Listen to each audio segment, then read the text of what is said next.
Doctor Dalip Kaur Tiwana ਦੀ ਕਹਾਣੀ ਹੈ ਕੀ ਮੰਗਾਂ।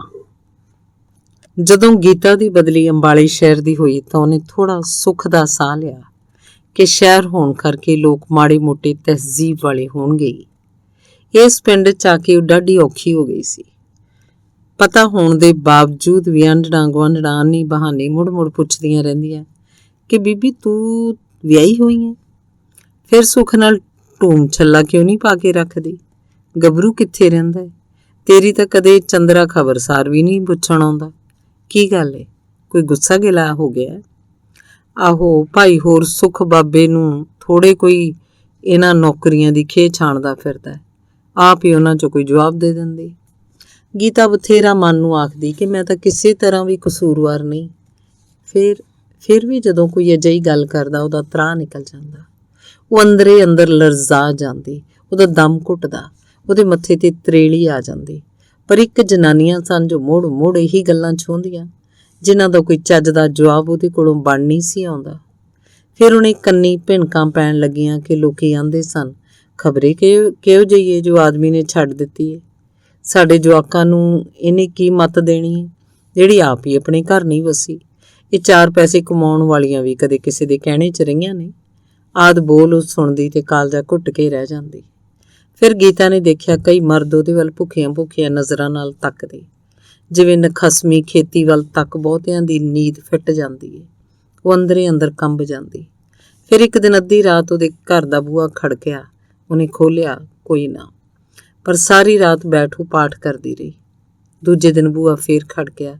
ਉਹ ਜਾਗਦੀ ਪਈ ਸੀ ਤੇ ਉਹਦਾ ਸਾਹ ਸਤ ਸੁੱਤਿਆ ਗਿਆ। ਉੱਠ ਕੇ ਉਹਨੇ ਬੂਹੇ ਅੱਗੇ ਭਾਰਾ ਟਰੰਕ ਲਾ ਦਿੱਤਾ, ਉੱਤੇ ਉਹਦੀ ਕੁਰਸੀ ਅੜਾ ਦਿੱਤੀ। ਚੌਖੀ ਰਾਤ ਗਈ। ਜਦੋਂ ਉਹਦੀ ਅੱਖ ਲੱਗੀ ਉਹ ਬੜਵਾਏ ਉੱਠ ਬੈਠੀ। ਉਹਨੂੰ ਸੁਪਨਾ ਆਇਆ ਸੀ ਜਿਵੇਂ ਬੂਹਾ ਤੋੜ ਕੇ ਕੋਈ ਅੰਦਰ ਲੰਘ ਆਇਆ ਹੈ। ਹੁਣੇ ਉਹਦੇ ਕੱਪੜੇ ਫਾੜ ਸੁੱਟੇਗਾ, ਉਹਦਾ ਮੂੰਹ ਮੱਥਾ ਨੋਚ ਲਏਗਾ ਤੇ ਫਿਰ ਸਾਹੋ ਸਾਈ ਤੇ ਤਰੇਲੀ ਹੋਈ ਘਬਰਾ ਕੇ ਜਾਗ ਪਈ ਸੀ। ਫਿਰ ਉਹ ਸਾਰੀ ਰਾਤ ਬੈਠੀ ਪਾਠ ਕਰਦੀ ਰਹੀ। ਇੰਨੇ ਵਰਿਆਂ 'ਚੋਂ ਕਦੇ ਘਬਰਾਈ ਨਹੀਂ ਸੀ, ਰੋਈ ਨਹੀਂ ਸੀ, ਤੜਪੀ ਨਹੀਂ ਸੀ, ਕਿਉਂਕਿ ਇੱਕ ਵਾਰੀ ਵੀ ਤਾਂ ਪਤੀ ਦੇ ਸੁੱਖਾਵੇਂ ਬੋਲ ਉਹਨੇ ਸੁਣੇ ਨਹੀਂ ਸਨ। ਉਹਦੇ ਸਾਹਾਂ ਦੀ ਸੁਗੰਧੀ ਉਹਦੇ ਪਿੰਡੇ ਨੂੰ ਛੋਈ ਨਹੀਂ ਸੀ। ਉਹਦੀਆਂ ਮਜ਼ਬੂਤ ਬਾਹਾਂ ਦਾ ਸਹਾਰਾ ਉਹਨੇ ਹੰਢਾਇਆ ਨਹੀਂ ਸੀ। ਫਿਰ ਇਹਨੂੰ ਯਾਦ ਕਰਕੇ ਉਹ ਰੋਂਦੀ ਕਲਪਦੀ। ਬਸ ਕਹਾਣੀ ਮੁੱਢ ਵਿੱਚ ਹੀ ਮੁੱਕ ਗਈ ਸੀ। ਗੱਲ ਕੁਝ ਇਉਂ ਹੋਈ ਕਿ ਗੀਤਾ ਦੇ ਪਿਤਾ ਜੀ ਉਹਦਾ ਸਾਕ ਚੋਖੇ ਤਕੜੇ ਘਰ ਆਏ। ਦੋ ਉਹਨਾਂ ਦੇ ਘਰ ਦੇ ਟਰੱਕ ਚੱਲਦੇ ਸੀ, ਇੱਕ ਆਟੇ ਦੀ ਮਸ਼ੀਨ ਸੀ ਤੇ ਦੋ ਘਰ ਦੀਆਂ ਹਵੇਲੀਆਂ ਸਨ। ਤੇ ਫਿਰ ਮੁੰਡਾ ਉਹਨਾਂ ਦਾ ਪੂਰੀਆਂ 14 ਜਮਾਤਾਂ ਪੜ੍ਹਿਆ ਹੋਇਆ ਸੀ। ਜੋ ਕੁਝ ਵੀ ਉਹਨਾਂ ਕਾਰਨਾਮਿਆਂ ਗੀਤਾ ਦੇ ਪਿਤਾ ਜੀ ਉਹਦੇ ਲਈ ਹਾਂ ਕਰ ਆਏ। ਪਰ ਰੱਬ ਨੂੰ ਕੁਝ ਹੋਰ ਹੀ ਮਨਜ਼ੂਰ ਸੀ। ਸਾਹੇ ਧਰੇ 'ਚ ਗੀਤਾ ਦੇ ਪਿਤਾ ਜੀ ਨਮੂਨੀਏ ਨਾਲ ਮਰ ਗਏ। ਘਰ 'ਚ ਧੂੰਆਂ ਸੱਥਰ ਪੈ ਗਿਆ। 5-4 ਮਹੀਨਿਆਂ ਮਗਰੋਂ ਜਦੋਂ ਭਰਾ ਉਹਦਾ ਪੁੱਛਣ ਗਿਆ ਤਾਂ ਅੱਗੋਂ ਬਿੱਟਰ ਬੈਠੇ, ਆਖਣ ਅਸੀਂ ਤਾਂ ਉਸੇ ਦੇ ਮੂੰਹ ਨੂੰ ਸਾਕ ਲਿਆ ਸੀ, ਜਦੋਂ ਆਪ ਨਹੀਂ ਰਿਹਾ ਅਸੀਂ ਉੱਥੇ ਟੁੱਕ ਕੇ ਕੀ ਕਰਾਂਗੇ। ਬਦਨਾਮੀ ਤੋਂ ਡਰਦੇ ਗੀਤਾ ਦੇ ਭਰਾ ਨੇ ਮਿੰਨਤਾਂ ਤਰਲੇ ਕਰਕੇ ਵਿਆਹ ਲਈ ਰਾਜੀ ਕੀਤਾ। ਵਿਆਹ ਧਰਿਆ ਗਿਆ। ਘਰ 'ਚ ਸੱਜਰੀ ਮੌਤ ਦੇ ਕਾਰਨ ਸਭ ਦੇ ਲੱਕ ਟੁੱਟੇ ਪਏ ਸੀ। ਬਸ ਇੱਕ ਫਰਜ਼ ਲਾਉਣ ਵਾਲੀ ਗੱਲ ਸੀ। ਅਗਲਿਆਂ ਵੀ ਭਾਂਪ ਲਿਆ ਤੇ ਵਿਆਹ ਦੇ ਵਿੱਚ ਹੀ ਅੜ ਬੈਠੇ, ਆਖਣ ਤੁਸੀਂ ਬਰਾਤ ਦੀ ਟਹਿਲ ਸੇਵਾ ਚੰਗੀ ਨਹੀਂ ਕੀਤੀ, ਦਾਜ ਵਿੱਚ ਦੇਣ ਵਾਲੀ ਘੋੜੀ ਮਾੜੀ ਖਰੀਦੀ, ਸੁਣਿਆ ਕਿ ਕੁੜੀ ਤਾਂ ਬਿਮਾਰ ਹੈ, ਅਸੀਂ ਤਾਂ ਬਰਾਤ ਖਾਲੀ ਮੋੜ ਲਿਜਾਵਾਂਗੇ। ਸਭਨਾਂ ਦੇ ਹੱਥਾਂ ਦੇ ਭਾਂਡੇ ਛੁੱਟ ਗਏ। ਮਾਂ ਉਹਦੀ ਅੰਦਰ ਵੜ ਰੋਵੇ। ਪੈਂਚਾਂ ਨੇ ਹੱਥੀ ਪੈਰੀ ਪੈ ਕੇ ਕੁੜੀ ਵਿਦਾ ਕਰਤੀ। ਪਰ ਜਦੋਂ ਮੁੜੀ ਅਗਲਿਆਂ ਸਭੋ ਕੁਝ ਨਾਲ ਹੀ ਮੋੜ ਦਿੱਤਾ। ਆਖਣ ਨਾ ਚੱਜ ਦਾ ਹੱਥ ਕੰਨ ਨੂੰ ਵੱਛੇ ਵਰਗੀ ਸਾਡੀ ਮੱਥੇ ਮਾਰੀਏ, ਇਹ ਫੁੱਟੇ ਠੀਕ ਕਰ ਤੇ 4 ਲੀਰਾਂ ਵੀ ਅਸੀਂ ਕੀ ਕਰਨੀਆਂ ਨੇ। ਮੁੜ ਕੋਈ ਉਹਨੂੰ ਲੈਣ ਨਾ ਆਇਆ। ਫਿਰ ਕਿਸੇ ਦੱਸਿਆ ਉਹਨਾਂ ਆਪਣਾ ਮੁੰਡਾ ਇੱਕ ਠੇਕੇਦਾਰ ਦੀ ਧੀ ਨਾਲ ਵਿਆਹ ਲਿਆ ਹੈ। ਕੁੜੀ ਤਾਂ ਭਾਵੇਂ ਇੱਕ ਅੱਖੋਂ ਭੈਂਗੀ ਦੱਸਦੇ ਹੈ, ਪਰ ਦਿੱਤੇ ਦਾਜ ਨਾਲ ਤੇ ਅਗਲਿਆਂ ਘਰ ਭਰ ਛੱਡਿਆ ਹੈ। 2-4 ਮਹੀਨੇ ਤੱਕ ਗੀਤਾ ਸ਼ਰਮ ਦੀ ਮਾਰੀ ਅੰਦਰ ਹੀ ਵੜੀ ਰਹੀ। ਪਰ ਫਿਰ ਭਾਬੀਆਂ ਦੇ ਮਿਹਣੇ, ਭਰਾਵਾਂ ਦੇ ਮੱਥੇ ਵੱਟ ਤੇ ਆਪਣੀ ਤਕਦੀਰ ਬਾਰੇ ਸੋਚਦੀ ਉਹ ਮੁੜ ਸਕੂਲੇ ਦਾਖਲ ਹੋ ਗਈ। 8 ਜਮਾਤਾਂ ਤੋਂ ਅੱਗੇ ਪਾਸ ਹੀ ਸੀ। ਵਰੇ 'ਚ ਉਹਨੇ 10ਵੀਂ ਪਾਸ ਕਰ ਲਈ। ਉਹਨੇ ਰੱਬ ਦਾ ਬੜਾ ਸ਼ੁਕਰ ਕੀਤਾ ਜਦੋਂ ਉਹਦੇ ਪਿਤਾ ਜੀ ਦੇ ਜਾਣੂ ਨੇ ਉਹਨੂੰ ਨੌਕਰੀ ਵੀ ਦਿਵਾ ਦਿੱਤੀ। ਇਸ ਪਿੰਡ 'ਚ ਆ ਕੇ ਹੋਰ ਮਾਸਟਰਨੀਆਂ ਦੇ ਕੋਲ ਹੀ ਉਹਨੇ ਵੀ ਇੱਕ ਕਮਰਾ ਕਿਰਾਏ ਤੇ ਲੈ ਲਿਆ। ਰੋਟੀ ਇੱਕੋ ਵੇਲੇ ਬਣਾ ਦੋਨੋਂ ਵੇਲੇ ਗਰਮ ਕਰਕੇ ਖਾ ਲੈਂਦੀ। ਕੁਝ ਪੜ੍ਹਨ ਬੁਣਨ ਸਿੱਖਣ ਵਾਲੀਆਂ ਕੁੜੀਆਂ ਦੀ ਉਹਦੇ ਕੋਲ ਆਵਾਜਾਈ ਚੁੱਕੀ ਰਹਿੰਦੀ ਤੇ ਆਂਢਣਾ ਗੁਆਂਢਣਾ ਵੀ ਆ ਬੈਠਦੀਆਂ। ਹੁਣ ਭਾਬੀਆਂ ਦੇ ਧੀਆਂ ਪੁੱਤਰਾਂ ਲਈ ਕਿੰਨੇ ਕਿੰਨੇ ਖਿਡੌਣੇ, ਫਰਾਕ ਖਰੀਦ ਕੇ, ਸਵੈਟਰ ਬੁਣ ਕੇ, ਭਾਬੀਆਂ ਲਈ ਵੀ ਚੁੰਨੀਆਂ, ਚੂੜੀਆਂ, ਬਿੰਦੀ, ਸੁਰਖੀ, ਰੇਸ਼ਮੀ ਰੁਮਾਲ ਆਦਿ ਨਿੱਕ ਸੁੱਖ ਲੈ ਕੇ 2-4 ਦਿਨਾਂ ਦੀ ਛੁੱਟੀ ਜਦੋਂ ਘਰ ਜਾਂਦੀ ਤਾਂ ਉਹ ਭਾਬੀਆਂ ਉਹਨੂੰ ਚਾਈਂ ਚਾਈਂ ਮਿਲਦੀਆਂ, ਚੰਗੀ ਤੋਂ ਚੰਗੀ ਰੋਟੀ ਬਣਾ ਕੇ ਖਵਾਉਂਦੀਆਂ, ਆਪੇ ਉਹਦਾ ਮੰਜਾ ਡਾਹੁੰਦੀਆਂ, ਆਪੇ ਬਿਸਤਰਾ ਵਿਛਾਉਂਦੀਆਂ, ਆਉਣ ਵੇਲੇ ਕਿੰਨੀ ਕਿੰਨੀ ਦੂਰ ਉਹਨੂੰ ਛੱਡਣ ਆਉਂਦੀਆਂ। ਗੀਤਾ ਦਿਲੀ ਦਿਲ 'ਚ ਹੱਸ ਪੈਂਦੀ। ਇਉਂ ਹਲਟ ਦੇ ਕੁੱਤੇ ਵਾਂਗ ਟਿਕ ਟਿਕ ਕਰਦਾ ਵਕਤ ਉਹਦੇ ਕੋਲੋਂ ਲੰਘਦਾ ਗਿਆ। ਕੋਈ ਆਸ ਉਮੀਦ ਉਹਨੂੰ ਹੈ ਨਹੀਂ ਸੀ, ਕੋਈ ਗਮ ਫਿਕਰ ਉਹ ਕਰਦੀ ਨਾ। ਸੱਚ ਤਾਂ ਇਹ ਸੀ ਕਿ ਉਹਨੇ ਇੰਨੀਆਂ ਔਖਾਂ ਜਰ ਲਈਆਂ ਸੀ ਕਿ ਕੋਈ ਵੀ ਔਖ ਹੁਣ ਉਹਨੂੰ ਔਖਿਆਂ ਨਹੀਂ ਸੀ ਕਰ ਸਕਦੀ। ਲੋਕ ਉਹਦੇ ਮੂੰਹ ਵੱਲ ਤੱਕਦੇ ਤੇ ਕੁਝ ਪੜ੍ਹਨ ਦੀ ਕੋਸ਼ਿਸ਼ ਕਰਦੇ, ਪਰ ਕਿਸੇ ਗਮ ਦਾ ਚਿੰਨ੍ਹ ਉਹਨਾਂ ਨੂੰ ਨਾ ਲੱਭਦਾ, ਕਿਸੇ ਖੁਸ਼ੀ ਦੀ ਰੇਖਾ ਉਹਨਾਂ ਨੂੰ ਦਿਸਦੀ ਨਾ। ਅਹਿਲ ਅਡੋਲ ਤੇ ਸਾਵਾਂ ਜਿਹਾ ਮੂੰਹ ਬਹੁਤੀ ਦੇਰ ਲੋਕਾਂ ਦੇ ਧਿਆਨ ਦਾ ਕੇਂਦਰ ਨਾ ਬਣਦਾ। ਗੀਤਾ ਇਸ ਗੱਲੋਂ ਬੜੀ ਖੁਸ਼ ਸੀ। ਪਰ ਹੁਣ ਜਦੋਂ ਦਾ ਕਿਸੇ ਨੇ ਰਾਤ ਨੂੰ ਦਰਵਾਜ਼ਾ ਖੜਕਾਉਣਾ ਸ਼ੁਰੂ ਕੀਤਾ ਸੀ, ਉਹ ਦਿਨ ਨੂੰ ਵੀ ਤ੍ਰਹਿ ਜਾਂਦੀ। ਰਾਤ ਨੂੰ ਵੀ ਉਹਦਾ ਮਨ ਭਟਕਦਾ ਰਹਿੰਦਾ ਕਿ ਕੋਈ ਹੋਵੇ ਜਿਹੜਾ ਜਦੋਂ ਵੀ ਮੈਂ ਡਰ ਕੇ ਉਹਨਾਂ ਆਪਣੇ ਮਜ਼ਬੂਤ ਡੋਲਿਆਂ ਵੱਲ ਤੱਕਦਾ ਆਖ ਸਕੇ, ਰਾਣੀ ਸੌਂ ਜਾ, ਡਰਨਾ, ਮੈਂ ਜੋ ਤੇਰੇ ਕੋਲ ਪਿਆ, ਤੇ ਉਹਦੇ ਬੋਲਾਂ ਦੀ ਸੱਚਾਈ ਜਾਣ ਕੇ ਆਰਾਮ ਨਾਲ ਸੌਂ ਜਾਵੇ। ਪਰ ਇਸ ਤਰ੍ਹਾਂ ਤੇ ਸੋਚਣਾ ਵੀ ਮੇਰੇ ਲਈ ਗੁਨਾਹ ਹੈ, ਉਹਨੇ ਆਪਣੇ ਦਿਲ ਨੂੰ ਝਿੜਕਿਆ। ਫਿਰ ਪਰਮਾਤਮਾ ਨੇ ਉਹਦੀ ਸੁਣ ਲਈ ਤੇ ਉਹਦੀ ਬਦਲੀ ਅੰਬਾਲੇ ਸ਼ਹਿਰ ਦੀ ਹੋ ਗਈ। ਉਹ ਖੁਸ਼ ਸੀ, ਬੜੀ ਖੁਸ਼। ਤੁਰਨ ਵੇਲੇ ਗਲੀ ਮਹੱਲੇ ਦੀਆਂ ਕਈ ਜਨਾਨੀਆਂ, ਹੋਰ ਮਾਸਟਰਨੀਆਂ ਤੇ ਬੱਚਿਆਂ ਦੇ ਨਾਲ ਉਹਨੂੰ ਅੱਡੇ ਤੀਕ ਛੱਡਣ ਆਈਆਂ। ਫਿਰ ਬੋਲੀ, ਬੀਬੀ ਸਾਨੂੰ ਤਾਂ ਬੜਾ ਹੀ ਮਹਿਸੂਸ ਹੈ ਵੀ ਤੂੰ ਚੱਲੀ ਹੈ। ਸਾਡੇ ਤਾਂ ਜਵਾਕਾਂ ਨੂੰ ਤੂੰ ਰਾਹੇ ਪਾ ਲਿਆ ਸੀ। ਅੱਗੇ ਤੱਕ ਲੱਛਣੇ ਕਿਧਰੇ ਆਵਾ ਢੋਈ ਕਿਹੜਾ ਦਿੰਦੇ ਸੀ। ਆਹੋ ਬੀਬੀ, ਮੇਰਾ ਘੋਨਾ ਤਾਂ ਹੁਣ ਰਾਤ ਨੂੰ ਵੀ ਬੜੀ ਰਾਤ ਤਾਈਂ ਪੋਥੀ ਪੜ੍ਹਦਾ ਰਹਿੰਦਾ। ਇੱਕ ਹੋਰ ਆਖਣ ਲੱਗੀ, ਜੇ ਕਦੇ ਫੇਰ ਇੱਧਰ ਆਈ ਤਾਂ ਸਾਨੂੰ ਜ਼ਰੂਰ ਮਿਲ ਕੇ ਜਾਏਗੀ। ਤਾਂ ਵੱਡੀ ਮਾਸਟਰਨੀ ਨੇ ਆਖਿਆ, ਧੀਆਂ ਹੋਣ ਤਾਂ ਭਾਈ ਅਜਿਹੀਆਂ ਹੋਣ। ਕੁੜੀ ਸਾਲ ਭਰ ਰਹਿ ਚੱਲੀ ਹੈ, ਕਦੇ ਅੱਖ 'ਚ ਪਾਈ ਕਿਹੜਾ ਰੜਕਦੀ ਹੈ। ਚੰਗਾ ਧੀਏ, ਰੱਬ ਤੇਰੇ ਸਬਰ ਨੂੰ ਭਾਗ ਲਾਵੇ, ਕਦੇ ਤੂੰ ਵੀ ਆਪਣੇ ਘਰ ਸੁਖੀ ਵਸੇ। ਅੰਮਾ ਫੱਤੋ ਬੋਲੀ, ਹਾਂ ਸੱਚ ਬੀਬੀ, ਅੰਬਾਲੇ ਸੁਣਿਆ ਹੈ ਧਰਤੀ 'ਚੋਂ ਇੱਕ ਗੁਰਦੁਆਰਾ ਨਿਕਲਿਆ, ਆਂਦੇ ਨੇ ਉੱਥੇ ਬੜੀਆਂ ਸੁੱਖਣਾ ਵਾਰ ਆਉਂਦੀਆਂ, ਤੂੰ ਵੀ ਕੁਝ ਸੁੱਖ ਲਈ ਜੇ ਕਿਤੇ, ਉਹ ਕਹਿੰਦੀ ਗਈ। ਗੀਤਾ ਦਾ ਮੂੰਹ ਲੈ ਗਿਆ। ਉਹ ਮੁਸਕਰਾਉਣ ਦਾ ਯਤਨ ਕਰਦੀ ਸਭ ਨੂੰ ਮਿਲੀ ਤੇ ਬੱਚਿਆਂ ਵੱਲ ਪਿਆਰ ਨਾਲ ਤੱਕਦੀ ਉਹ ਟਾਂਗੇ 'ਚ ਬੈਠ ਗਈ। ਟਾਂਗਾ ਦੂਰ ਟੁਰ ਪਿਆ। ਉਹ ਕਿੰਨਾ ਚਿਰ ਪਿੱਛੇ ਰਹਿ ਗਏ। ਪਿੰਡ ਦੀਆਂ ਜਨਾਨੀਆਂ ਤੇ ਉਦਾਸ ਖੜੇ ਬੱਚਿਆਂ ਵੱਲ ਤੱਕਦੀ ਰਹੀ। ਫਿਰ ਇੱਕ ਨਜ਼ਰ ਅਸਮਾਨ ਵੱਲ ਤੱਕ ਦੂਰ ਤੱਕ ਖਿਲਰੇ ਖੇਤਾਂ ਵੱਲ ਤੱਕਣ ਲੱਗੀ। ਕਹਿੰਦੇ ਨੇ ਉੱਥੇ ਸੁੱਖਣਾ ਵਾਰ ਆਉਂਦੀਆਂ ਨੇ। ਉਹਨੂੰ ਖਿਆਲ ਆਇਆ, ਪਰ ਮੈਂ ਕਾਹਦੇ ਲਈ ਸੁੱਖਾਂ, ਕੀ ਮੰਗਾ? ਪਤੀ? ਪਰ ਉਹ ਮੰਗਣਾ ਨਹੀਂ, ਕਿਸੇ ਕੋਲੋਂ ਖੋਣਾ ਹੋਏਗਾ। ਭਲਾ ਰੱਬ ਕਿਸੇ ਕੋਲੋਂ ਕੁਝ ਖੋ ਕੇ ਮੈਨੂੰ ਕਿਵੇਂ ਦੇ ਸਕਦਾ? ਪੈਸੇ? ਪਰ ਮੈਂ ਕੀ ਕਰਨੇ ਨੇ? ਤਨਖਾਹ ਨਾਲ ਸੋਹਣਾ ਗੁਜ਼ਾਰਾ ਹੋ ਜਾਂਦਾ। ਹੋਰ ਕੀ ਮੰਗਾ? ਕਾਹਦੇ ਲਈ ਸੁੱਖ ਮੰਗਾ? ਉਹਨੂੰ ਮੁੜ ਖਿਆਲ ਆਉਂਦਾ। ਅੰਬਾਲੇ ਸ਼ਹਿਰ ਤੀਕ ਤਾਂ 5-6 ਮੀਲ ਦਾ ਪੈਂਡਾ ਤਾਂ ਟਾਂਗੇ ਆਖਰ ਮੁਕਾਉਂਦੀਆਂ ਹੀ ਮੁਕਾਉਣਾ ਸੀ। ਉਹਦੀਆਂ ਸੋਚਾਂ ਆਰਾਮ ਨਾਲ ਪਸਾਰਾ ਪਾਉਂਦੀਆਂ ਗਈਆਂ। ਪਰ ਉਸ ਪੱਥਰ ਦਿਲ ਦੇ ਪੈਰ ਹੇਠ ਆ ਕੇ ਕਿਉਂ ਮੇਰੀ ਦੁਨੀਆ ਮੁੱਕ ਜਾਏ? ਦੁਨੀਆ 'ਚ ਹੋਰ ਵੀ ਲੋਕੀ ਵਸਦੇ ਨੇ, ਉਹਦੇ ਦਿਲ ਨੇ ਰੋਸ ਨਾਲ ਆਖਿਆ। ਇੰਨੇ ਨੂੰ ਮੋਟਰਸਾਈਕਲ ਤੇ ਇੱਕ ਆਦਮੀ ਤੇ ਪਿੱਛੇ ਉਹਦੇ ਮੋਢੇ ਤੇ ਹੱਥ ਰੱਖੀ ਬੈਠੀ ਕੁੜੀ ਫਟ ਕਰਦੇ ਉਹਦੇ ਕੋਲੋਂ ਦੀ ਲੰਘ ਗਏ। ਉਹ ਕਿੰਨਾ ਚਿਰ ਉਹਨਾਂ ਵੱਲ ਤੱਕਦੀ ਰਹੀ। ਰੱਬ ਦੇ ਰਾਹ ਨਿਆਰੇ ਨੇ, ਦਿਲ ਆਏ ਦੀ ਗੱਲ ਹੁੰਦੀ ਏ। ਵਲੈਤ ਦੇ ਬਾਦਸ਼ਾਹ ਨੇ ਵਿਆਹੀ ਔਰਤ ਪਿੱਛੇ ਤਖਤ ਤਾਜ ਛੱਡ ਦਿੱਤਾ ਸੀ। ਲੋਕੀ ਆਂਦੇ ਨੇ ਸੋਹਣੀ ਤਾਂ ਮੈਂ ਵੀ ਬੜੀ ਆ। ਉਹਦਾ ਦਿਲ ਉਹਨੂੰ ਤਸੱਲੀਆਂ ਦੇਣ ਲੱਗਾ। ਨਹੀਂ, ਇਹ ਕੋਈ ਭਲੇ ਘਰ ਦੀਆਂ ਧੀਆਂ ਭੈਣਾਂ ਦੇ ਚੱਜ ਨੇ? ਲੋਕੀ ਕੀ ਆਖਣਗੇ? ਘਰ ਦੇ ਕੀ ਆਖਣਗੇ? ਉਹਦੇ ਦਿਮਾਗ ਨੇ ਚੀਕ ਕੇ ਆਖਿਆ, ਲੋਕੀ ਜਾਂ ਘਰ ਦੇ ਕੀ ਹੁਣ ਤੇਰਾ ਦੁੱਖ ਵੰਡਾ ਰਹੇ ਨੇ? ਤੇਰੇ ਲਈ ਕੁਝ ਕਰ ਰਹੇ ਨੇ, ਸੋਚ ਰਹੇ ਨੇ, ਜੋ ਇਹਨਾਂ ਦਾ ਇੰਨਾ ਖਿਆਲ ਏ? ਦਿਲ ਨੇ ਵਿਅੰਗ ਨਾਲ ਆਖਿਆ। ਉਹ ਆਪਣੀਆਂ ਸੋਚਾਂ ਤੋਂ ਘਬਰਾ ਕੇ ਇੱਧਰ ਤੱਕਣ ਲੱਗੀ। ਵਗਦੇ ਖੂਹ ਕੋਲ ਪਿੱਪਲ ਦੀ ਛਾਵੇਂ ਇੱਕ ਗਊ ਆਪਣੇ ਬੱਚੇ ਨੂੰ ਚੱਟ ਕੇ ਸਾਫ਼ ਕਰ ਰਹੀ ਸੀ। ਗੀਤਾ ਤੱਕਦੀ ਰਹੀ। ਸਾਹਮਣੇ ਚਰਵਾਹਾ ਭੇਡਾਂ ਬੱਕਰੀਆਂ ਨੂੰ ਸ਼ਹਿਰ ਵੱਲ ਨੂੰ ਹੱਕੀ ਲਈ ਜਾ ਰਿਹਾ ਸੀ। ਉਹ ਮਿਆਂ ਕਰਦੀਆਂ ਇਕੱਠੀਆਂ ਜਾ ਰਹੀਆਂ ਸਨ। ਘਰ ਇਹਨਾਂ ਦੇ ਬੱਚੇ ਇਹਨਾਂ ਨੂੰ ਉਡੀਕਦੇ ਹੋਣੇ ਨੇ। ਗੀਤਾ ਨੂੰ ਖਿਆਲ ਆਇਆ। ਟਾਂਗਾ ਹੌਲੀ ਚੱਲ ਰਿਹਾ ਸੀ, ਪਰ ਉਹਨੇ ਕੁਝ ਨਾ ਆਖਿਆ। ਉਹਨੂੰ ਪੁੱਜਣ ਦੀ ਕਾਹਲ ਜੋ ਕੋਈ ਨਹੀਂ ਸੀ। ਕਾਹਲ ਉਹਨੂੰ ਕਦੇ ਵੀ ਨਹੀਂ ਸੀ ਹੁੰਦੀ। ਬੀਬੀ ਜੀ ਇੱਧਰ ਗੁਰਦੁਆਰੇ ਵੱਲ ਨੂੰ ਹੋ ਕੇ ਚੱਲਣਾ ਹੈ ਜਾਂ ਸਿੱਧੇ ਸਕੂਲ ਨੂੰ ਚੱਲੀਏ? ਟਾਂਗੇ ਵਾਲੇ ਨੇ ਪੁੱਛਿਆ। ਗੁਰਦੁਆਰੇ ਵੱਲ, ਉਹ ਬੋਲੀ। ਹਾਂ ਬੀਬੀ ਜੀ, ਬਾਕੀ ਤਾਂ ਜਿੰਨੇ ਵੀ ਲੋਕੀ ਇੱਥੇ ਆਉਂਦੇ ਨੇ ਪਹਿਲਾਂ ਗੁਰਦੁਆਰੇ ਦੇ ਦਰਸ਼ਨ ਨੂੰ ਜਾਂਦੇ ਨੇ।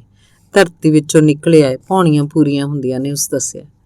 ਗੁਰਦੁਆਰੇ? ਅੱਛਾ ਉੱਧਰ ਦੀ ਚੱਲਿਆ ਚੱਲ, ਉਹ ਬੇਦਿਲੀ ਜੀ ਨਾਲ ਬੋਲੀ। ਗੁਰਦੁਆਰੇ ਅੱਗੇ ਟਾਂਗਾ ਖੜਾ ਕਰਕੇ ਟਾਂਗੇ ਵਾਲਾ ਬੋਲਿਆ, ਸਮਾਨ ਕੋਲ ਮੈਂ ਖੜਾ, ਤੁਸੀਂ ਮੱਥਾ ਟੇਕ ਆਓ। ਗੀਤਾ ਟਾਂਗੇ ਨੂੰ ਸੜਕ ਤੇ ਖੜਾ ਛੱਡ ਗੁਰਦੁਆਰੇ ਵੱਲ ਨੂੰ ਤੁਰ ਪਈ। ਮੈਂ ਕੀ ਸੁੱਖਾਂ, ਕੀ ਮੰਗਾਂ? ਉਹਨੂੰ ਫੇਰ ਖਿਆਲ ਆਇਆ। ਸੰਗਮਰਮਰ ਦੀਆਂ ਠੰਡੀਆਂ ਪੌੜੀਆਂ ਤੇ ਪੈਰ ਰੱਖਦਿਆਂ ਉਹਦੇ ਮਨ ਨੂੰ ਵੀ ਸ਼ਾਂਤੀ ਜੀ ਮਹਿਸੂਸ ਹੋਈ। ਹੌਲੀ ਹੌਲੀ ਹੇਠਾਂ ਉਤਰਦੀ ਹੋਈ ਉਹ ਫਿਰ ਸੋਚ ਰਹੀ ਸੀ, ਕੀ ਮੰਗਾਂ? ਇੱਕ ਨਜ਼ਰ ਫੇਰ ਕੇ ਉਹਨੇ ਗੁਰਦੁਆਰੇ ਵੱਲ ਤੱਕਿਆ ਤੇ ਫਿਰ 1 ਰੁਪਈਆ ਪਰਸ ਵਿੱਚੋਂ ਕੱਢਿਆ ਤੇ ਮੱਥਾ ਟੇਕਣ ਨੂੰ ਜਾ ਰਹੀ ਨੂੰ ਉਹਨੂੰ ਫੇਰ ਖਿਆਲ ਆਇਆ, ਮੈਂ ਕੀ ਮੰਗਾਂ? ਸਾਹਮਣੇ ਗੁਰੂ ਜੀ ਦੀ ਵੱਡੀ ਸ਼ਾਹੀ ਫੋਟੋ ਲੱਗੀ ਹੋਈ ਸੀ। ਉਹਦੇ ਅੱਗੇ ਗੁਰੂ ਗ੍ਰੰਥ ਸਾਹਿਬ ਜੀ ਪ੍ਰਕਾਸ਼ਮਾਨ ਸਨ। ਉਹਨੂੰ ਲੱਗਿਆ ਜਿਵੇਂ ਗੁਰੂ ਜੀ ਉਹਦੇ ਵੱਲ ਭਾਵਪੂਰਤ ਨਜ਼ਰਾਂ ਨਾਲ ਤੱਕ ਰਹੇ ਹੋਣ। ਫਿੱਕਾ ਜਿਹਾ ਮੁਸਕਰਾ ਕੇ ਉਹ ਮਨ ਹੀ ਮਨ 'ਚ ਆਖਣ ਲੱਗੀ, ਤੁਸੀਂ ਸਰਬ ਸ਼ਕਤੀਮਾਨ ਹੋ ਕੇ ਵੀ ਮੇਰੇ ਵੱਲ ਇਉਂ ਤੱਕ ਰਹੇ ਹੋ। ਖੈਰ ਪਰੇਸ਼ਾਨ ਨਾ ਹੋ, ਮੈਂ ਕੁਝ ਵੀ ਅਜਿਹਾ ਨਹੀਂ ਮੰਗਾਂਗੀ ਜੋ। ਤੇ ਫਿਰ ਉਹਨੇ ਗੋਡੇ ਟੇਕ ਦਿੱਤੇ। ਇੱਕਾ ਇੱਕ ਉਹਨੇ ਸਿਰ ਝੁਕਾ ਲਿਆ। ਅੱਖਾਂ ਮਿਟ ਗਈਆਂ, ਹੱਥ ਜੁੜ ਗਏ। ਫਿਰ ਪਤਾ ਨਹੀਂ ਕਿਵੇਂ ਤੇ ਕਿੱਥੋਂ ਫਾਰਸੀ ਦਾ ਇੱਕ ਲਫ਼ਜ਼ ਉਹਦੀ ਯਾਦ 'ਚ ਉੱਘੜ ਆਇਆ, ਸਕੂਨ। ਤੇ ਉਹਦੇ ਦਿਲ ਨੇ ਕੁਰਲਾ ਕੇ ਰੱਬ ਦੀ ਦਰਗਾਹ 'ਚ ਪੁਕਾਰ ਕੀਤੀ। ਝੋਲੀ ਅੱਡ ਕੇ ਆਖਿਆ, ਮੈਨੂੰ ਸਕੂਨ ਦੇ ਦਾਤਾ। ਫਿਰ ਮੁਸਕਰਾਉਂਦੀ ਉਹ ਟਾਂਗੇ 'ਚ ਆ ਬੈਠੀ। ਇੱਕ ਤਸੱਲੀ ਉਹਦੇ ਮਨ 'ਚ ਸੀ ਕਿ ਉਹਨੇ ਰੱਬ ਨੂੰ ਔਖਿਆ ਨਹੀਂ ਕੀਤਾ। ਇੱਕ ਤਸੱਲੀ, ਉਹਨੇ ਅਨੁਭਵ ਕੀਤਾ ਕਿ ਸਕੂਨ ਉਹਨੂੰ ਜ਼ਰੂਰ ਮਿਲ ਜਾਏਗਾ। ਦਲੀਪ ਕੌਰ ਟਿਵਾਣਾ ਦੀ ਕਹਾਣੀ ਕੌਣ? ਅੱਜ ਸਵੇਰੇ ਸਵੇਰੇ ਮੈਨੂੰ ਸੁਪਨਾ ਆਇਆ ਜਿਵੇਂ ਇੱਕ ਸੋਹਣਾ ਪਰ ਸੰਜੀਦਾ ਜਿਹਾ ਨੌਜਵਾਨ ਮੇਰੇ ਕੋਲ ਆਇਆ। ਮੇਰੇ ਵੱਲ ਤੱਕ ਕੇ ਮੁਸਕਰਾ ਪਿਆ। ਮੈਂ ਥੋੜਾ ਝੇਂਪ ਗਈ ਤੇ ਆਖਿਆ, ਸ਼ਾਇਦ ਤੁਹਾਨੂੰ ਗਲਤੀ ਲੱਗੀ ਏ, ਮੈਂ ਤੇ ਜਾਣਦੀ ਨਹੀਂ ਤੁਹਾਨੂੰ। ਉਹ ਉੱਚੀ ਉੱਚੀ ਹੱਸ ਪਿਆ ਤੇ ਆਖਣ ਲੱਗਾ, ਤੂੰ ਮੈਨੂੰ ਨਹੀਂ ਜਾਣਦੀ? ਨਿੱਤ ਤੂੰ ਮੇਰੀਆਂ ਗੱਲਾਂ ਕਰਦੀ ਰਹਿੰਦੀ ਹੈ, ਫਿਰ ਆਂਦੀ ਹੈ ਤੂੰ ਮੈਨੂੰ ਨਹੀਂ ਜਾਣਦੀ। ਮੇਰੀ ਸਮਝ ਕੁਛ ਨਾ ਆਇਆ। ਉਹ ਮੈਨੂੰ ਬੜਾ ਚੰਗਾ ਲੱਗਿਆ ਸੀ। ਮੁੜੇ ਇਹ ਕਹਿਣ ਨੂੰ ਵੀ ਦਿਲ ਨਹੀਂ ਸੀ ਕਰਦਾ ਕਿ ਮੈਂ ਉਹਨੂੰ ਨਹੀਂ ਜਾਣਦੀ। ਮੈਂ ਉਹਦੇ ਵੱਲ ਤੱਕ ਕੇ ਮੁਸਕਰਾ ਪਈ। ਤੂੰ ਇੰਜ ਨਾ ਮੁਸਕਰਾਇਆ ਕਰ, ਉਹ ਉਦਾਸ ਹੋ ਕੇ ਆਖਣ ਲੱਗਾ। ਕਿਉਂ, ਤੁਹਾਨੂੰ ਅੱਛਾ ਨਹੀਂ ਲੱਗਦਾ? ਅੱਛਾ ਤੇ ਲੱਗਦਾ, ਪਰ ਮੈਂ ਬੜਾ ਔਖਾ ਹੋ ਜਾਂਦਾ, ਕਿਉਂਕਿ ਉਹ ਵੀ ਇਉਂ ਹੀ ਮੁਸਕਰਾਉਂਦੀ ਹੁੰਦੀ ਸੀ। ਕੌਣ? ਮੈਂ ਉਹਦੇ ਅੱਤ ਸੰਜੀਦਾ ਮੂੰਹ ਵੱਲ ਤੱਕ ਕੇ ਪੁੱਛਿਆ। ਉਹ ਇੱਕ ਕੁੜੀ ਸੀ, ਪਰ ਕਦੇ ਕਦੇ ਮੈਨੂੰ ਲੱਗਦਾ ਜਿਵੇਂ ਉਹ ਇੱਕ ਕਲੀ ਏ ਜਿਹਨੇ ਮੇਰੇ ਸਾਰੇ ਜੀਵਨ ਨੂੰ ਸੁਗੰਧਤ ਬਣਾ ਦਿੱਤਾ ਹੈ। ਕਦੇ ਲੱਗਦਾ ਉਹ ਇੱਕ ਸਵਾਂਤ ਬੂੰਦ ਏ ਜਿਹਨੇ ਮੇਰੀ ਰੂਹ ਦੀ ਤ੍ਰਿਖਾ ਬੁਝਾ ਦਿੱਤੀ। ਪਰ ਹੁਣ ਲੱਗਦਾ ਉਹ ਤੇ ਇੱਕ ਅੱਗ ਦੀ ਲਾਟ ਸੀ ਜਿਹੜੀ ਮੈਨੂੰ ਲੂਟ ਆਪ ਬੁਝ ਗਈ ਏ। ਤੂੰ ਜੇ ਕਦੇ ਉਹਨੂੰ ਦੇਖਿਆ ਹੁੰਦਾ। ਆਖਦੀਆਂ ਉਹਦੇ ਹੰਝੂ ਵਗ ਪਏ। ਕਿੱਥੇ ਚਲੀ ਗਈ ਉਹ? ਮੈਂ ਉਹਦੇ ਦਰਦ 'ਚ ਖੋ ਕੇ ਪੁੱਛਿਆ। ਉਹ ਜ਼ਿੰਦਗੀ ਦੇ ਪਾਰਲੇ ਕੰਢੇ ਤੇ, ਜਿੱਥੇ ਮੇਰੇ ਹੱਥ ਨਹੀਂ ਪਹੁੰਚਦੇ, ਮੇਰੀ ਆਵਾਜ਼ ਨਹੀਂ ਪਹੁੰਚਦੀ। ਕੀ ਉਹ ਤੁਹਾਡੇ ਨਾਲ ਨਾਰਾਜ਼ ਹੋ ਕੇ ਚਲੀ ਗਈ ਏ? ਮੇਰੇ ਨਾਲ ਨਹੀਂ, ਜ਼ਿੰਦਗੀ ਨਾਲ ਨਾਰਾਜ਼ ਹੋ ਕੇ ਚਲੀ ਗਈ ਏ, ਉਹਨੇ ਦੱਸਿਆ। ਪਰ ਉਹ ਕਿਉਂ ਨਾਰਾਜ਼ ਹੋ ਗਈ? ਮੈਂ ਉਤਾਵਲੇ ਮੂੰਹ ਨਾਲ ਪੁੱਛਿਆ। ਕਿਉਂਕਿ ਜ਼ਿੰਦਗੀ ਨੇ ਉਹਦਾ ਪਿਆਰ ਉਹਦੇ ਕੋਲੋਂ ਖੋਹ ਲਿਆ ਸੀ। ਫਰਜ਼ਾਂ ਦੀਆਂ ਬੇੜੀਆਂ ਨਾਲ ਉਹਦੇ ਪੈਰ ਜਕੜ ਦਿੱਤੇ ਸਨ। ਲੋਕ ਮੂੰਹ ਦੇ ਡੰਗਾਂ ਨੇ ਉਹਦਾ ਪਿੰਡਾ ਲਹੂ ਲੁਹਾਨ ਕਰ ਦਿੱਤਾ ਸੀ। ਉਹਦੀਆਂ ਅੱਖਾਂ 'ਚ ਹੰਝੂ ਆ ਗਏ, ਪਰ ਰੋਣ ਦੀ ਉਹਨੂੰ ਇਜਾਜ਼ਤ ਨਹੀਂ ਸੀ। ਕਿਸੇ ਬੇਗਾਨੇ ਬੰਦੇ ਲਈ ਉਹ ਹੰਝੂ ਵਗਾਏ। ਇਸ ਗੱਲੋਂ ਧਰਮ, ਸਮਾਜ, ਆਪਣੇ ਪਰਾਏ ਸਭ ਹੀ ਨਾਰਾਜ਼ ਸਨ। ਤੇ ਫਿਰ ਡਾਢੀ ਔਖੀ ਹੋ ਉਹਨੇ ਜ਼ਿੰਦਗੀ ਤੋਂ ਮੂੰਹ ਪੁਆ ਲਿਆ। ਸੰਸਕਾਰਾਂ ਦੀ ਡਾਚੀ ਉਹਦੇ ਪੁੰਨੂ ਨੂੰ ਉਹਦੇ ਜੀਵਨ ਤੋਂ ਦੂਰ ਲੈ ਗਈ ਸੀ ਤੇ ਜ਼ਿੰਦਗੀ ਦੇ ਥਲਾਂ 'ਚ ਭੁੱਜ ਕੇ ਉਹਨੇ ਜਾਨ ਦੇ ਦਿੱਤੀ। ਉਹ ਬਿਮਾਰ ਸੀ। ਉਹਨੂੰ ਲੱਗਦਾ ਜਿਵੇਂ ਸਾਰਾ ਜਿਸਮ ਜਲ ਰਿਹਾ ਹੋਵੇ, ਪਰ ਉਹਦਾ ਦਰਦੀ ਠੰਡਾ ਹੱਥ ਵੀ ਉਹਦੇ ਮੱਥੇ ਤੇ ਨਹੀਂ ਸੀ ਰੱਖ ਸਕਦਾ। ਉਹਦੇ ਲਈ ਔੜ ਪੌੜ ਵੀ ਨਹੀਂ ਸੀ ਕਰ ਸਕਦਾ। ਬਸ ਕਦੇ ਕਦੇ ਝੱਕਦਾ ਉਹ ਕਿਸੇ ਕੋਲੋਂ ਉਹਦਾ ਹਾਲ ਪੁੱਛ ਲੈਂਦਾ। ਤੇ ਫਿਰ ਉਹ ਚਲੀ ਗਈ। ਉਹ ਦੱਸਦਾ ਜਾ ਰਿਹਾ ਸੀ। ਇੱਕਾ ਇੱਕ ਮੇਰੇ ਵੱਲ ਤੱਕ ਕੇ ਬੋਲਿਆ, ਤੂੰ ਰੋ ਕਿਉਂ ਰਹੀ ਹੈ? ਤੂੰ ਰੋ ਨਾ, ਮੇਰੇ ਕੋਲੋਂ ਦੇਖੀ ਨਹੀਂ ਜਾਂਦੀ। ਉਹ ਵੀ ਜਦੋਂ ਔਖੀ ਹੁੰਦੀ ਇਉਂ ਹੀ ਰੋ ਪੈਂਦੀ ਸੀ। ਸੁਣਿਆ ਤੂੰ ਕਹਾਣੀਆਂ ਲਿਖਦੀ ਹੈ। ਫਿਰ ਇਹ ਹੰਝੂ ਉਹਨਾਂ 'ਚ ਬਖੇਰ ਕੇ ਮਨ ਹੌਲਾ ਕਰ ਲਿਆ ਕਰ। ਚੱਲੀਏ, ਕਦੇ ਲੋਕਾਂ ਸਾਹਮਣੇ ਵੀ ਰੋਈਦਾ। ਲੋਕਾਂ ਸਾਹਮਣੇ ਤਾਂ ਮੈਂ ਕਦੇ ਵੀ ਨਹੀਂ ਰੋਈ ਤੁਹਾਡੇ ਕੋਲ, ਪਰ ਕਹਾਣੀਆਂ ਤੂੰ ਕਿਉਂ ਲਿਖਦੀ ਹੈ? ਉਹਨੇ ਮੇਰੇ ਵੱਲ ਡੂੰਘਾ ਤੱਕਦਿਆਂ ਪੁੱਛਿਆ। ਪਤਾ ਨਹੀਂ, ਮੈਂ ਆਖਿਆ। ਝੂਠੀ, ਮੇਰੇ ਕੋਲੋਂ ਵੀ ਛੁਪਾਨੀ ਹੈ। ਮੈਂ ਜਾਣਦਾ ਕੋਈ ਕਿਉਂ ਕੁਝ ਲਿਖਦਾ ਹੁੰਦਾ ਹੈ। ਕਿਉਂ ਲਿਖਦਾ ਹੁੰਦਾ ਹੈ? ਮੈਂ ਉਤਸੁਕਤਾ ਨਾਲ ਪੁੱਛਿਆ। ਜਦੋਂ ਦਰਦ ਇੰਨੇ ਬਹੁਤੇ ਹੋ ਜਾਣ ਕਿ ਤੁਸੀਂ ਸੀਨੇ 'ਚ ਸੰਭਾਲ ਨਾ ਸਕੋ, ਜਦੋਂ ਪੀੜਾਂ ਇੰਨੀਆਂ ਹੋ ਜਾਣ ਕਿ ਉਹ ਤੁਹਾਨੂੰ ਸਾਹ ਵੀ ਨਾ ਲੈਣ ਦੇਣ, ਜਦੋਂ ਪੈਰਾਂ ਨੂੰ ਕੋਈ ਰਾਹ ਨਹੀਂ ਲੱਭਦਾ, ਜਦੋਂ ਸੋਚਾਂ ਨੂੰ ਕੋਈ ਟਿਕਾਣਾ ਨਹੀਂ ਦਿਸਦਾ, ਜਦੋਂ ਤੁਹਾਡੇ ਦਿਲ ਦਾ ਮਹਿਰਮ ਤੁਹਾਡੇ ਦੁੱਖ ਸੁੱਖ ਵੰਡਾ ਨਹੀਂ ਸਕਦਾ, ਜਦੋਂ ਕੋਈ ਕਾਸਤ ਤੁਹਾਡਾ ਸੁਨੇਹਾ ਪਹੁੰਚਾ ਨਹੀਂ ਸਕਦਾ, ਉਦੋਂ ਕਿਸੇ ਸੁਭਾਗੇ ਦੀ ਕਲਮ ਉਹਦੀ ਦਰਦਨ ਬਣ ਪਹੁੰਚਦੀ ਏ। ਉਹ ਬੋਲਿਆ। ਪਹੁੰਚਦੀ ਹੋਏਗੀ, ਮੈਨੂੰ ਤਾਂ ਪਤਾ ਨਹੀਂ। ਮੈਂ ਹੱਸ ਕੇ ਆਖਿਆ, ਤੂੰ ਬੜੀ ਸ਼ੈਤਾਨ ਏ। ਉਹ ਵੀ ਇਉਂ ਹੀ ਆਖਦਾ ਹੁੰਦਾ ਹੈ। ਇੱਕਾ ਇੱਕ ਮੈਥੋਂ ਆਖਿਆ ਗਿਆ। ਉਹ ਕੌਣ? ਕੋਈ ਹੈ? ਤੂੰ ਡਰਦੀ ਕਿਉਂ ਹੈ? ਮੈਂ ਕੋਈ ਕੁੜੀ ਥੋੜ੍ਹਾ ਜੋ ਤੈਨੂੰ ਕੋਈ ਖਤਰਾ ਹੋ ਸਕਦਾ ਹੈ ਉਹਦਾ ਨਾਂ ਦੱਸਣ 'ਚ। ਪਰ ਮੈਂ ਤਾਂ ਕੁੜੀਆਂ ਤੋਂ ਵੀ ਨਹੀਂ ਡਰਦੀ। ਕਿਉਂ? ਕਿਉਂਕਿ ਮੈਨੂੰ ਪਤਾ ਹੈ ਜਿੰਨਾ ਮੈਂ ਉਹਨੂੰ ਪਿਆਰ ਕਰਦੀ ਹਾਂ ਕੋਈ ਹੋਰ ਕੁੜੀ ਕਰ ਹੀ ਨਹੀਂ ਸਕਦੀ। ਪਰ ਜੇ ਇਹਦੇ ਬਾਵਜੂਦ ਵੀ ਉਹ ਕਿਸੇ ਹੋਰ ਪਾਸੇ ਚਲਾ ਜਾਏ ਤਾਂ ਮੈਂ ਉਹਦੇ ਖਿਆਲ ਨੂੰ ਸੁੱਟ ਪਾਵਾਂਗੀ ਤੇ ਸੋਚ ਲਾਂਗੀ ਕਿ ਮੇਰੇ ਪਿਆਰ ਯੋਗ ਨਹੀਂ। ਪਰ ਕਹਿੰਦੇ ਨੇ ਔਰਤ ਜ਼ਿੰਦਗੀ 'ਚ ਇੱਕੋ ਵੇਰ ਤੇ ਸਿਰਫ ਇੱਕ ਬੰਦੇ ਨੂੰ ਹੀ ਪਿਆਰ ਕਰ ਸਕਦੀ ਹੈ। ਫਿਰ ਭਾਵੇਂ ਕੁਝ ਵੀ ਹੋ ਜਾਏ, ਜ਼ਿੰਦਗੀ ਭਰ ਉਹਦੇ ਖਿਆਲਾਂ ਨੂੰ ਦਿਲ ਨਾਲ ਲਾਈ ਰੱਖਦੀ ਹੈ। ਇਹ ਖਿਆਲ ਕਬਜ਼ੇ ਦੀ ਲਾਲਸਾ ਵਾਲੇ ਮਰਦ ਨੇ ਸਤੀ ਦੀ ਰਸਮ ਵਾਂਗ ਔਰਤ ਦੀ ਜ਼ਿੰਦਗੀ ਨਾਲ ਆਪ ਜੋੜ ਦਿੱਤਾ ਹੈ। ਮੈਂ ਜਵਾਬ ਦਿੱਤਾ, ਇਹ ਗੱਲਾਂ ਜੋ ਹੁਣੇ ਉਹ ਸੁਣੇ ਤਾਂ ਕੀ ਆਖੇ।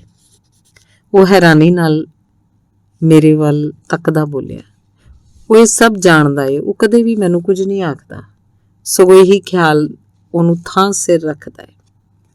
ਪਰ ਕੀ ਕੋਈ ਔਰਤ ਇਹ ਕਰ ਸਕਦੀ ਹੈ? ਕਿ ਇਹ ਗੱਲ ਤੁਸੀਂ ਜਾਣਦੇ ਹੋ ਕਿ ਔਰਤ ਕੀ ਕਰ ਸਕਦੀ ਹੈ ਤੇ ਕੀ ਨਹੀਂ ਕਰ ਸਕਦੀ? ਜੇਕਰ ਕਰਨ ਨੂੰ ਆਵੇ ਤਾਂ ਔਰਤ ਕੀ ਨਹੀਂ ਕਰ ਸਕਦੀ? ਖੈਰ ਛੱਡੋ ਇਹ ਫਜ਼ੂਲ ਦੀ ਬਹਿਸ। ਮੈਂ ਹੱਸ ਕੇ ਆਖਿਆ, ਮੈਂ ਤੈਨੂੰ ਆਖਿਆ ਸੀ ਤੂੰ ਇਉਂ ਨਾ ਮੁਸਕਰਾਇਆ ਕਰ। ਉਹ ਉਦਾਸ ਹੋ ਕੇ ਆਖਣ ਲੱਗਾ, ਕੀ ਸੱਚਮੁੱਚ ਹੀ ਉਹ ਤੁਹਾਨੂੰ ਬਹੁਤ ਯਾਦ ਆਉਂਦੀ ਹੈ? ਕਿ ਸੱਚਮੁੱਚ ਹੀ ਉਹਦੇ ਖਿਆਲ ਨੂੰ ਤੁਸੀਂ ਏਡੇ ਦਿਲ ਨਾਲ ਲਾ ਲਿਆ ਹੈ? ਪਰ ਤੁਸੀਂ ਤਾਂ ਮਰਦ ਹੋ। ਮਰਦ ਤਾਂ ਬੜੇ ਵੱਡੇ ਦਿਲ ਵਾਲੇ ਹੁੰਦੇ ਨੇ। ਇਹੀ ਕਹਿਣਾ ਚਾਹੁੰਦੀ ਹੈ। ਪਰ ਕਦੇ ਇਹ ਵੀ ਸੋਚਿਆ ਵੱਡੇ ਦਿਲ ਵਿੱਚ ਇਕੱਠੀਆਂ ਹੋਣ ਲੱਗਣ ਤਾਂ ਕਿੰਨੀਆਂ ਬਹੁਤੀਆਂ ਪੀੜਾਂ ਇਕੱਠੀਆਂ ਹੋ ਸਕਦੀਆਂ ਨੇ। ਪਰ ਆਮ ਇਸ ਤਰ੍ਹਾਂ ਹੁੰਦਾ ਨਹੀਂ। ਮੈਂ ਆਖਿਆ, ਫਿਰ ਪਤਾ ਨਹੀਂ ਤੂੰ ਕਿਹੜੇ ਮਰਦਾਂ ਦੀ ਗੱਲ ਕਰ ਰਹੀ ਹੈ। ਮੈਨੂੰ ਤਾਂ ਬੜੀ ਯਾਦ ਆਉਂਦੀ ਹੈ। ਕਈ ਵਾਰ ਤਾਂ ਮੇਰੀ ਕਲਪਨਾ 'ਚੋਂ ਸਾਵੀਂ ਉੱਗੜ ਖੜੋਂਦੀ ਏ, ਜਿਵੇਂ ਕਹਿ ਰਹੀ ਹੋਵੇ, ਜ਼ਿੰਦਗੀ ਦੇ ਇਹਨਾਂ ਮਾਰੂ ਥਲਾਂ 'ਚ ਮੈਂ ਭੁੱਜ ਗਈ ਹਾਂ। ਇਹਨਾਂ ਤਪਸ਼ਾਂ ਦਾ ਕੋਈ ਪਾਰ ਉਰਵਾਰ ਨਹੀਂ ਦਿਸਦਾ। ਫਿਰ ਮੈਨੂੰ ਲੱਗਦਾ ਜਿਵੇਂ ਸ਼ਹਿਰਾਂ 'ਚ ਵਿਲਕਦੀ ਤੜਪਦੀ ਉਹ ਆਪਣੀ ਜਾਨੀ ਨੂੰ ਟੋਲ ਰਹੀ ਹੋਵੇ, ਆਵਾਜ਼ਾਂ ਮਾਰ ਰਹੀ ਹੋਵੇ। ਫਿਰ ਜਾਣੀ ਮੈਂ ਸਾਰੇ ਬੰਧਨ ਤੋੜ ਉਸ ਵੱਲ ਨੂੰ ਨੱਠ ਪੈਣਾ। ਨੱਠਦਾ ਹੀ ਜਾਂਦਾ, ਪਰ ਉਹ ਕਿਧਰੇ ਗੁੰਮ ਹੋ ਜਾਂਦੀ ਹੈ। ਮੈਂ ਬਹੁਤ ਲੱਭਦਾ ਤੇ ਜਦ ਲੱਭਦਾ ਭਟਕ ਜਾਂਦਾ ਤਾਂ ਇੱਕ ਫਕੀਰ ਦੱਸਦਾ ਹੈ ਕਿ ਉਹ ਧਰਤੀ 'ਚ ਸਮਾ ਗਈ ਹੈ। ਫਿਰ ਮੈਂ ਪੁੱਛਿਆ, ਫਿਰ ਮੇਰਾ ਦਿਲ ਕਰਦਾ ਹੈ ਕਿ ਧਰਤੀ ਫਟ ਜਾਵੇ, ਜਿੱਥੇ ਉਹ ਸਮਾਈ ਹੈ ਉੱਥੋਂ ਮੈਂ ਉਹਨੂੰ ਟੋਲ ਲਵਾਂ। ਕਿ ਤੁਸੀਂ ਸੱਸੀ ਪੁੰਨੂ ਦਾ ਕਿੱਸਾ ਪੜ੍ਹਿਆ? ਉਹਦੇ 'ਚ ਵੀ ਕੁਝ ਇਉਂ ਹੀ ਦੱਸਿਆ ਹੋਇਆ, ਪਰ ਤੁਸੀਂ ਮੁਸਕਰਾ ਕਿਉਂ ਪਏ ਹੋ? ਕਿ ਸੱਚਮੁੱਚ ਹੀ ਤੂੰ ਮੈਨੂੰ ਨਹੀਂ ਜਾਣਦੀ? ਤੁਹਾਡੀ ਸ਼ਕਲ ਤਾਂ ਜਾਣੀ ਪਛਾਣੀ ਲੱਗਦੀ ਹੈ, ਪਰ ਯਾਦ ਨਹੀਂ ਰਿਹਾ ਕਿ ਤੂੰ ਮੈਨੂੰ ਨਹੀਂ ਜਾਣਦੀ ਪਰ ਮੇਰੀਆਂ ਪੀੜਾਂ ਸਮਝਦੀ ਹੈ। ਤੂੰ ਪਹਿਲਾਂ ਕਦੇ ਮੈਨੂੰ ਨਹੀਂ ਦੇਖਿਆ ਪਰ ਮੇਰੇ ਦੁੱਖਾਂ ਸੁੱਖਾਂ ਨੂੰ ਜਾਣਿਆ ਹੈ। ਇਸੇ ਕਰਕੇ ਸ਼ਕਲ ਉੱਪਰੀ ਨਹੀਂ ਲੱਗਦੀ। ਉਹ ਬੋਲਿਆ, ਸ਼ਾਇਦ ਤੁਹਾਨੂੰ ਗਲਤੀ ਲੱਗੀ ਹੈ, ਪਰ ਤੁਸੀਂ ਮੈਨੂੰ ਹੋਰ ਕੁੜੀ ਸਮਝ ਰਹੇ ਹੋ। ਮੈਂ ਤੇ ਤੁਹਾਡੇ ਬਾਰੇ ਕੁਝ ਵੀ ਨਹੀਂ ਜਾਣਦੀ, ਪਰ ਤੁਸੀਂ ਹੱਸ ਕਿਉਂ ਪਏ ਹੋ? ਮੈਂ ਤੇ ਤੈਨੂੰ ਬੜੀ ਚੰਗੀ ਤਰ੍ਹਾਂ ਜਾਣਦਾ। ਕਿਵੇਂ ਜਾਣਦੇ ਹੋ ਤੁਸੀਂ? ਤੇਰੀਆਂ ਲਿਖਤਾਂ ਰਾਹੀਂ। ਹੋ ਸਕਦਾ ਹੈ ਮੇਰੀਆਂ ਲਿਖਤਾਂ ਸਿਰਫ ਮੂੰਹ ਜ਼ਬਾਨੀ ਦੀਆਂ ਗੱਲਾਂ ਹੀ ਹੋਣ। ਮੈਂ ਕਿਹਾ ਸੀ ਨਾ ਤੂੰ ਬਹੁਤ ਸ਼ੈਤਾਨ ਹੈ। ਅੱਛਾ ਛੱਡੋ ਇਹਨਾਂ ਨੂੰ, ਪਰ ਦੱਸੋ ਤਾਂ ਸਹੀ ਤੁਸੀਂ ਕੌਣ ਹੋ? ਮੈਨੂੰ ਲੋਕ ਹਾਸ਼ਮ ਆਖਦੇ ਨੇ।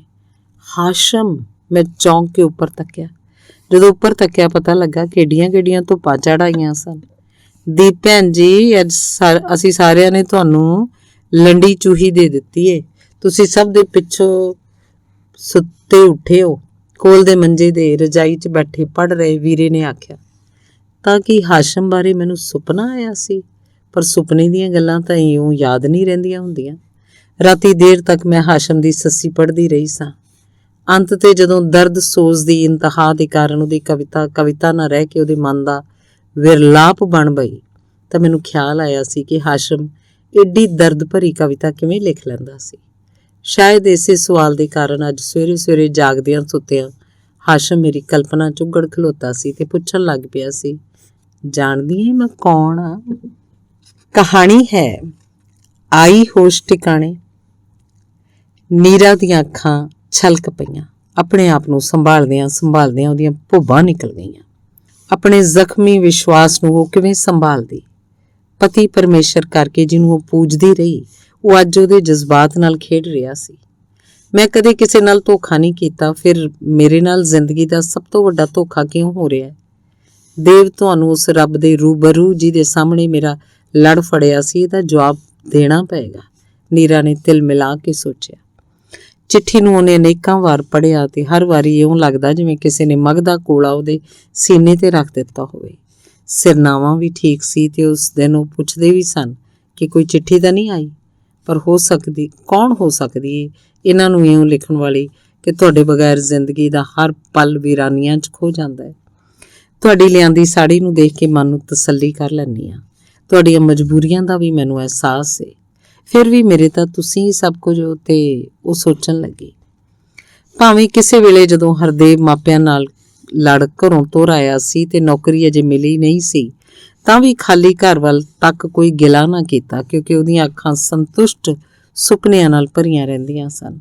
ਪਰ ਅੱਜ ਉਹ ਤੋਂ ਜਰਿਆ ਨਹੀਂ ਜਾਂਦਾ ਕਿ ਉਹਦਾ ਦੇਵ ਕਿਸੇ ਹੋਰ ਦਾ ਸਭੋ ਕੁਝ ਏ। ਉਹਨੇ ਆਪਣੇ ਆਪ ਨੂੰ ਇੱਕ ਘੁੰਮਣ ਘੇਰੀ 'ਚ ਫਸੀ ਦੇਖਿਆ ਤੇ ਉਹਦਾ ਦੇਵ ਕੰਢੇ ਤੇ ਇੱਕ ਤਮਾਸ਼ਬੀਨ ਬਣਿਆ ਹਾ ਹੀ ਕਰਦਾ ਪਾਸਿਆ। ਦਰਿਆ ਲੰਘ ਆਉਣ ਦੀ ਹਿੰਮਤ ਰੱਖਣ ਵਾਲੀ ਸੋਹਣੀ ਦੇ ਦੇਸ਼ ਦੀ ਉਹ ਕੁੜੀ ਅੱਜ ਕਿਸੇ ਛੱਪੜੀ 'ਚ ਡੁੱਬ ਮਰਨਾ ਲੋਦੀ ਸੀ। ਕਈ ਵਾਰੀ ਉਹਦਾ ਦਿਲ ਕਰਦਾ ਹਰਦੇਵ ਤੋਂ ਪੁੱਛੇ, ਉਹਦੇ ਨਾਲ ਲੜੇ, ਉਹਨੂੰ ਕੋਸੇ, ਪਰ ਇਸ ਤਰ੍ਹਾਂ ਨਫ਼ਰਤਾਂ ਲਿਪਿਆ ਮੇਰਾ ਮੂੰਹ ਉਸ ਮਿੱਠੀਆਂ ਮਾਰਨ ਵਾਲੀ ਦੇ ਮੁਕਾਬਲੇ 'ਚ ਹੋਰ ਵੀ ਕੋਲਾ ਹੋ ਜਾਏਗਾ ਜੇ ਉਹਨਾਂ ਆਖ ਦਿੱਤਾ ਕਿ ਮੈਨੂੰ ਉਸ ਨਾਲ ਪਿਆਰ ਏ।